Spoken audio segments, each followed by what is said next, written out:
is up, honeybuns? So you've probably seen those videos all over the internet of people using this wonderful app called Notion to be productive in their work, in their school life. But I want to tell you something today. So while I think those videos are great, that's not all there is to it. I think something that people look past when they think of Notion is that it does not have to be that serious. Like, you don't need to be organizing all your college notes on here or setting up this huge calendar for your to-do list at work. It is so incredible to use it just for fun, and I think it could change your life. When it comes to thinking, I think some people are very good at keeping their headspace up here very clear and organized. But as for me, I just can't keep up with my brain. I have all these scattered thoughts, and it's just a big mess up here. I decided to, basically vomit all of the stuff that goes on here onto a visual surface like Notion. And honestly, it is probably one of the best things I've ever done. So today I'm gonna help you with that. I'm gonna show you this fun little subsection of my Notion that sort of functions as this all-encompassing sort of journal or like diary for my life. And I think it's so fun to use. I call it life lists. And I have a whole bunch of cool pages where I just plan out different aspects and write down ideas for my dream life. Me and my notes app, we had a good run, but I think I've sort of, you outgrow some relationships, and this is just one of them. So let's get to our Notion tutorial. So the first page that I have as part of this list is called my travel destinations. I think everybody has one of these lists, a list of dream destinations for adventure, travel, vacation, just honeymooning. It's important to write this list down. Have fun and be very open-minded with this list. I personally went into this with no specific places other than a few that I definitely wanted to visit ASAP. So I watched some YouTube videos, read a few articles. I'm not big on meticulous planning. So, I just put down the places and then I'm just gonna take care of it if the situation ever arises. But also, if this is something that you would love to research and plan out for your future, you can totally do that too. You might be Spencer from PLL and you just, this might be your shit, just obsessively researching.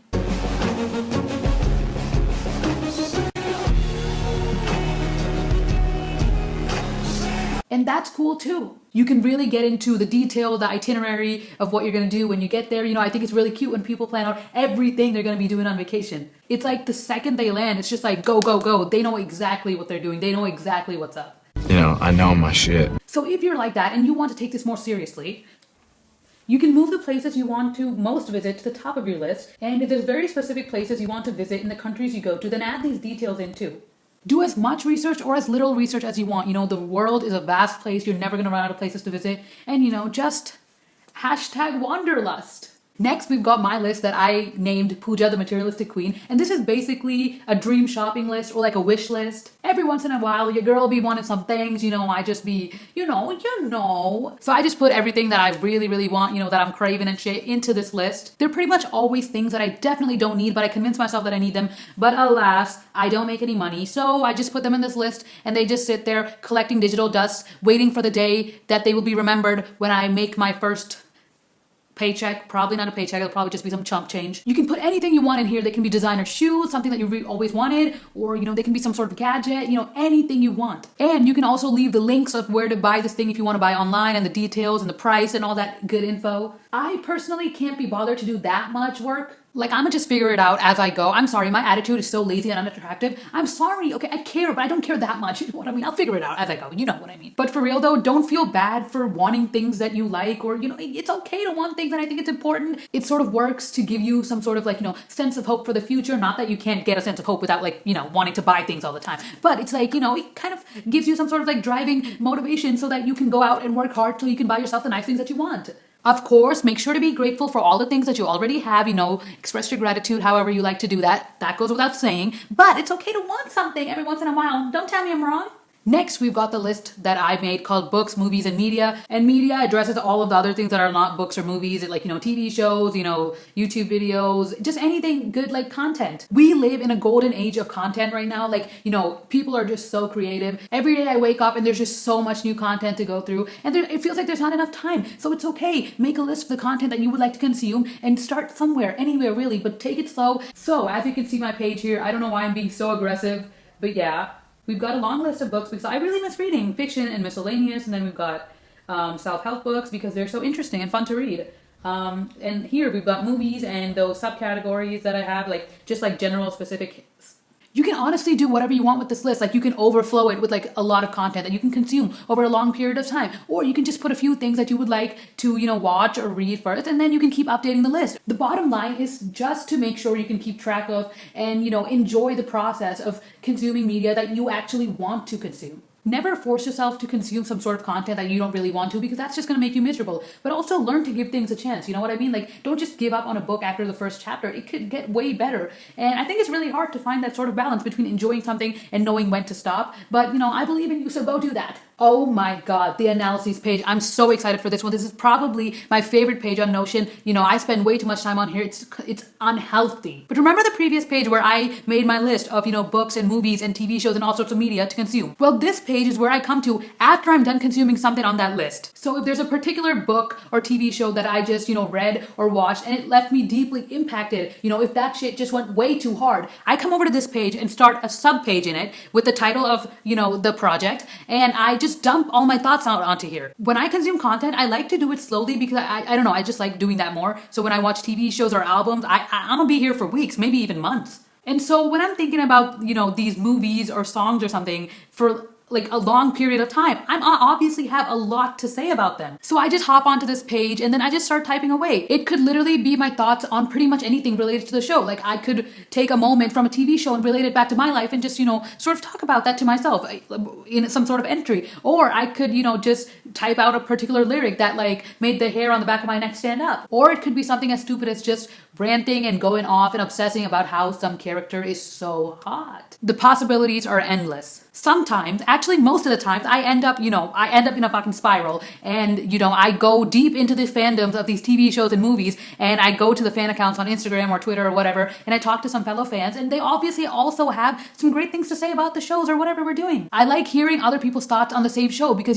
two people can interpret the same thing in many different ways and, I'd be seeing a Tumblr analyses of movies and some people make fan edits. Oh my God, the fan edits hit different. So I collect all of these things that I like while being part of this fandom for as long as I'm obsessed, and I dump them all into this one page of this like particular TV show or book. And later on, sometimes I think about them years later, or maybe when I'm sad, and I come back to this page and I just go through all the things, and it sort of feels like an old friend. It's comforting to just like look back on things that I really loved at a certain point in time, I like reminiscing on these phases of my life by going back to these pages because I think they work as some sort of time capsule. They help me remember the person I was based on what I was obsessed with at a certain point in time, Next, we've got screenshots. Okay, so I don't know what it is with me and screenshots. Like, it is an addiction at this point. I just can't stop doing it because I want to remember everything and I just can't accept that anything might be unimportant and just delete it. Like, I will screenshot everything. They could be recipes or memes, celebrities looking hella good, or funny interactions I've had with people in the comment section, random things on the internet, conversations with friends, reaction pictures, just all of that. Give it to me, give it to me. So I basically go through my camera roll every few months, and first of all, I clean out the stupid stuff like homework and college assignments, and you know those homework like screenshots that you take when your friend sends you, So I make sure to delete all of that trash, but then there's some top tier screenshots like what I just said, like the memes and stuff, and I want to keep them and I want to remember them, but I also want to keep my camera roll decluttered. So I take all of those screenshots and I transfer them onto this Notion page. Next, we've got quotes and beautiful writing. Words are very, very powerful, and I don't think we acknowledge that enough. As we go through life, the things that people say to us, or even just the things that we accidentally stumble upon on social media, impact us so deeply and hard, and they just have a good effect on us. So this is just a collection of my favorite quotes. You guys can put a whole bunch of your favorite quotes, and it's just a really positive space. You can look back on this page if you're feeling down. You just need to pick me up, some sort of motivation to do something. Yeah. Next, we've got tattoos I want to get. I'm at a point in my life where I'm not ready to get a tattoo yet, but probably one of my favorite pastimes is literally watching YouTube videos of people showing and explaining the tattoos and what they mean to them. And it's a guilty pleasure of mine because it feels like illegal content. Like, should I really be watching some man halfway across the world down in Mexico talk about his tattoo of a cafeteria lunch tray because his first love was his lunch lady or something? Don't even ask. Don't even ask. There is nothing I love more than listening to strangers overshare on the internet. And there's inspiration all over the internet. There's small tattoos, big tattoos, minimalist tattoos, movie-inspired tattoos, book-inspired tattoos, childhood story tattoos, everything. So go through the internet or take inspiration from your own life, as most people do. Make a list of the tattoos you want and, add some details of what it means to you. And if there's some very specific sort of like designs you would want on your tattoo, try drawing them out. And be as creative or as basic as you want to be. I think there's a little bit of judgment that comes with getting popular tattoos like roses or arrows or, hearts and all that, infinity signs or whatever. People are always like, oh, you're so basic if you get a rose tattoo. And I'll admit, I've been guilty of thinking that too. But then I realized it's like, shut up. If it makes you happy, it makes you happy. And that's all there is to it. And yeah, just have a good time with it. You know, we're all stuck inside bored during quarantine anyway. And if you're not a tattoo person, that's totally okay. Maybe you can just draw. Next, we have my most desperate list out of them all. Names I'd like to have for my kids, maybe. I know what you're all thinking. You're like, Pooja, you don't need to have that sort of list. Like, no one would want to have kids with you anyway. To which I'd say, first of all, rude. That comment was completely out of line. But second of all, true. I mean, I don't even know why I have this list. Maybe I should just delete it. But I have it anyway, so we're going to talk about it. So I don't know if there's something wrong with me or maybe it's normal, but I am kind of obsessed with giving girls guy names and giving guys girl names. Like, I really think it would be so hot if there was some guy named like something like Samantha or something. And like if there was a girl whose name was something like, I don't know if I can know, like Craig. Okay, maybe not Craig. Maybe not Craig, but something else, some other guy name. So here's a list of some names that I really like. We've got girls and guys and unisex. Of course, I'm not like dead set on these names or anything. And you know, if my kids get older and they feel like the names that I gave them do not represent who they really are, then of course I'm going to let them change it to anything they want. Except Craig, though. I refuse to have a kid named Craig. No, like, come on now. No. Craig, no. No hate to all the Craigs out there, though. Love y'all. It's just that it's such an adult name, and I think I'd be okay with a middle-aged son named Craig. It's just that I don't think I could go through the childhood to get to that middle age. Like, I can't be caught dead in the middle of an aisle in Walmart and looking at my 6-year-old in the eye and be like, put the Pop-Tarts back on the shelf, Craig. Chill. Anyway, so I didn't realize when I set out to make this video that I'd have to share so much about myself to really, you know, show you guys what these lists are made of. But yeah, like this list is way too personal and I'm sure none of you care anyway. So I'm just gonna skip over it, but I will tell you what this list is for so you can make your own. But basically, I'm single, so like this list is very different for me, and I don't think I can get myself to say what I have in here because it's low-key really embarrassing. Like, it screams, this bitch is single. But if you are in a relationship, lucky you, first of all, and you can use this page to sort of document your relationship. You can write down memories, you can put some, like, you know, fun pictures and do like a sort of a scrapbooky thing. You can put your playlists that you made for each other on here, or you can recall some sweet conversations you guys have had, just type them out and, you know, like some sort of book dialogue. You know what I mean? You can basically make anything you want. You know, you can also plan out picnic dates, anything you want. I'm just not gonna go into detail because I definitely do not have the emotional stability to get into it without having a complete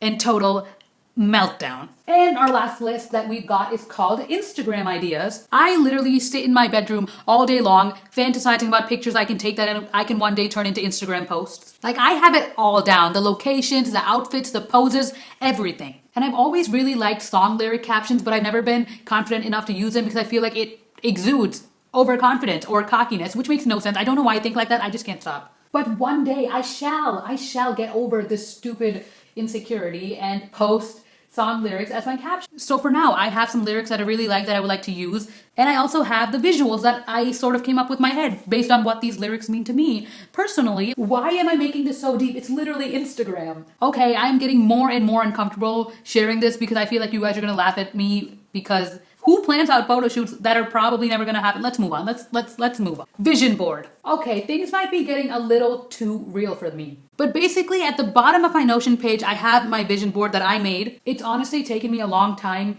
to come to terms with what I want to do and my dreams and just all that, you know, that uncomfortable stuff. And it took me even longer to find the right images and the right words and things to put on this visual board that I see every single day of my life. And I want to show it to you guys, but I just can't. Because can I be honest for a second? It's like a lot of the shit on this vision board just genuinely scares me because I don't know if I'm ever going to get around to doing anything on here. And so as much as I want to show you guys, I can't show you because I don't want to like show you my vision board and tell you what I want to do. And what if I end up not achieving any of them? So like, I don't want to embarrass myself in front of you guys, like, you know, all 4 of you that watch these videos. So I'm just going to show you some pictures that are like a little less personal. I don't know, man. It's like vision boards are just really, really vulnerable, you know? They're definitely something that you should make and, you know, see every day, but, you know, like keep them private and just work in silence. And when you finally accomplish the things on the vision board, then sort of share it with the world and, inspire others. That is it for all the lists I have on my Notion page, guys, and then my vision board. At the end of the day, you can look at this and be like, this is such a big waste of time, like, why are you spending all this time accumulating all this stuff that you might not even do? And it's like, honestly, yeah, maybe I won't do it, but it's like, it just makes me happy, I mean, sometimes I'm just sitting there and I just wonder if maybe just making these lists and just writing them down is the whole point. Like, maybe I don't even want the actual experiences that I'm writing about in this list. Maybe I just want that sort of delusional daydream state I enter while I'm making these lists. Maybe that's all I ever needed. Who knows? Besides, what would life be without some everlasting yearning, right? Okay, that's all for me today. I hope this video was helpful and entertaining in some sort of way for you. Maybe now you want to go out and, make a notion for yourself for your cute little desires. Or maybe even a journal or a diary. Maybe you just like writing more. It's all good. But bye for now. Sending you love and light. Bye.